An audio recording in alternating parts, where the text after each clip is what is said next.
That's tough because it's the fans. I really wanted to design a love letter to the fans, and kind of answer everything that they would probably want answered.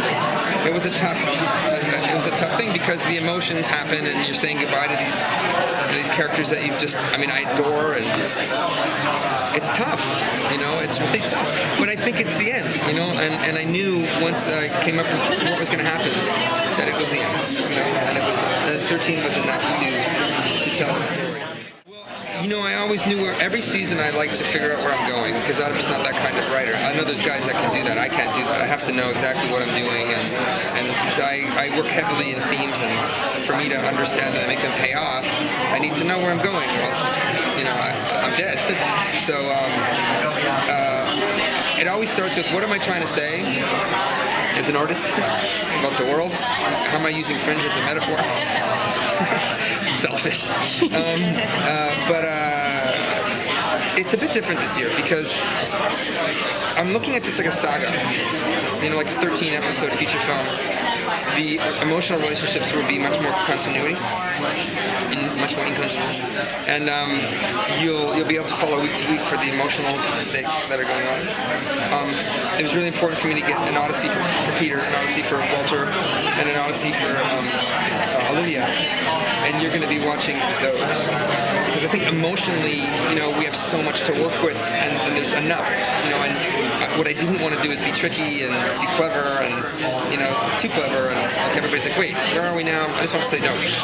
That's part of my reasoning for saying, staying in the future, because I think that it's stabilized and there's a common front that they have to fight, and then there's exactly what are they going through as human beings existentially, what are they experiencing, why are they here, why was this show on, what was the purpose of it, and so that's kind of how I did it this year. I just said, well, I'm going to just make sure that there's 3 suites of episodes essentially, and they're all movements like an orchestra. The government, it's very similar to kind of like Vichy France in a way, that it's like if you get Nazis come in, they hire the French police to look after their own people. It's just a matter of time before they're all either dead or subjugated, or they take over buildings. And it's sort of something like that. So it's basically, Broyles is working as a 19 for the Fringe division, but in a very different capacity. He's there to control, the masses and and his people. We'll learn that there's a lot more to it, but it's a kind of an interesting government dynamic because everybody's kind of working under the radar. It really is like the French Resistance. You're going to understand that. And that's what, I find that stuff really interesting because I just wanted people to come back and go, wow, this is such a crazy world to kind of be in it, because visually it's really exciting. And, I thought, well, it's fascinating. Like, okay, so she was here, and then they were there, and somehow they got Amber, and then somehow, like, what happened? They got separated from the daughter, and then in 2015 the observers came. This is wild. Like, okay, what happened? So that while they were sleeping, so I thought, well, that's really cool. Like, there's a French team from the past that's now in the future, and they need to save the world. Like, I'm in. Where do I sign up?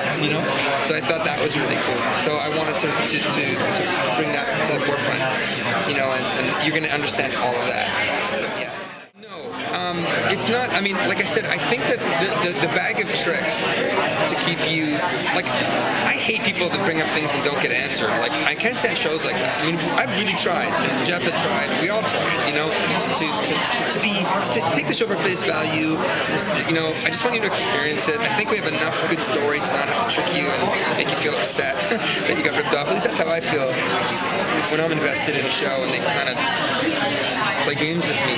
But I wasn't interested in that, and I think the tricks are they're not important anymore. Like the idea of alternate universe, of impact. What do you mean to the people in your life? What do they mean to you? Why am I here? All these things. Is there another one of me in another universe? I make different choices. That was really important for the thematic things that I was interested in saying then, and that was a reason why I went there. At first when we were saying like, oh, this is a parallel universe and I want to spend half the time over there, everybody was outraged. They're like, what? You can't do that. We love all our characters. But there was a specific reason, that I wanted to do it, and that's done. I've said those things, and now it's about something else. Now it's about what I honestly believe the world is missing, and what the world needs, and why I'm trying to say it. So it doesn't really involve the other universes coming together. It's more about these characters that we've come to love for 4 years and watching them in real, honest, and sincere stakes and drama. I'm not going to leave it open-ended. I'm not interested in that. I'll save that for a novel someday. Where it's like, what happened? I don't know. I'm not sure.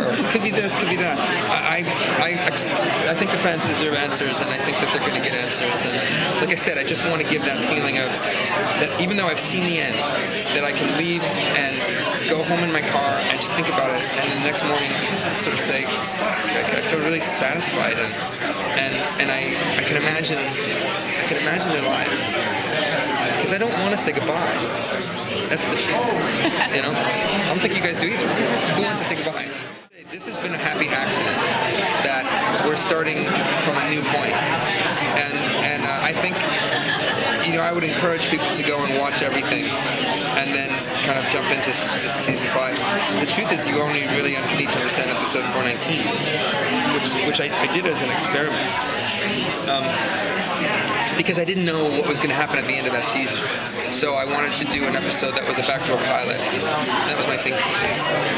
Say like, oh, I'm slipping in 19, so you don't, nobody knows like, it's just there. And in the spot tradition where we go a little askew anyway.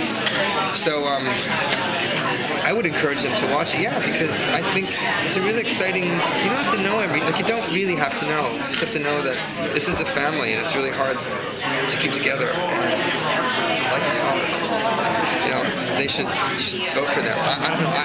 I honestly believe that if people saw season 1, 2, and 3, they would want to watch it.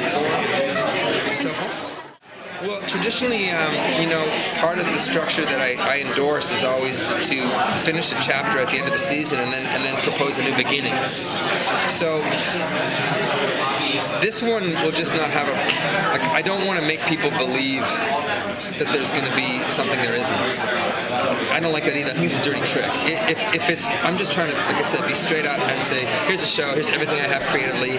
If it doesn't work, it's my fault, and this is it, and I love these people. I know you do too. Hopefully you'll feel the same.